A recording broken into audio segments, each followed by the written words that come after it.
வாயில் படுத்து நோயில் வீழ்ந்தால் காதல் காணல் நீரே.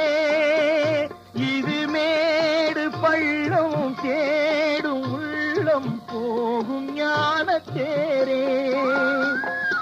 இல்லறம் கேட்டால் துறவறம் பேசும் இதயமே மாறிவிடு. நான் வாழ்ந்து பார்த்து சாய்ந்த தென்னை உன்னை நீ மாற்றிவிடு. இது கால தேவனின் கலக்கம், இதை காதல் என்று